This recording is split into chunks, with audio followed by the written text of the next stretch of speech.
قائد اعظم سے چندہ مانگا اقبال نے، کہا میں نے علم الدین ڈیفنس کمیٹی بنائی ہے، تحریک رہائی بنائی ہم نے، کہا نہیں یہ تحریک تو دہشت گردی کی ہے۔ میں نے کہا پھر علم الدین ڈیفنس کمیٹی اقبال نے کیوں بنائی؟ کہا غازی کو چھڑانا ہے۔ اس نے قانون ہاتھ میں نہیں لیا، اس نے تو اس سلطنت کا قانون ہاتھ میں لیا جن کے اقتدار پر سورج نہیں غروب ہوتا تھا۔ لاکھوں سلام ہو قائد اعظم پر۔ وہ کہنے لگے اقبال یہ چندہ منگتا تو مسلم لیگ واسطے تھے، میں نہیں سی دینا تینوں، گن کے پیسے دینے سن۔ یہ کسی غریب واسطے منگتا میں تینوں گن کے دینے سن۔ چیک بک قائد اعظم نے جیب چوں کڈی، اقبال دے سامنے رکھی، انہوں نے کہا چندہ منگیا تو عاشق رسول واسطے، جتنے تو لکھے گا قائد اعظم اتنے دے دے گا۔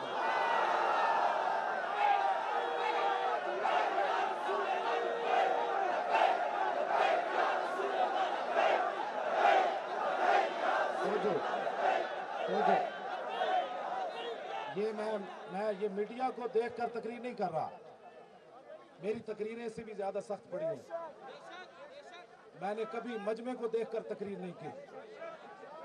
ہاں جی، میرا تعارف یہ ہے، میرا تعارف اگر میڈیا چلا دے، میں کون ہوں؟ کتا پاک رسول اللہ دا، کتا پاک رسول اللہ دا، بھونکے شور مچاوے۔ کیوں؟ کتا تو رکھا اس لیے جاتا ہے نا تا مالک کی حفاظت کرے۔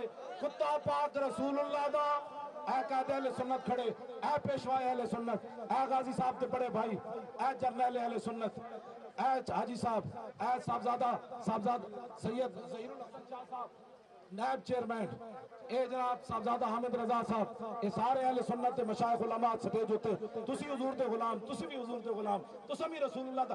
میرا تعارف ہے وے کتا پاک رسول اللہ دا، بھونکے شور مچاوے۔ کیوں؟ ناموس رسالت گلشن اندر کوئی سور نہ پھیرا پا۔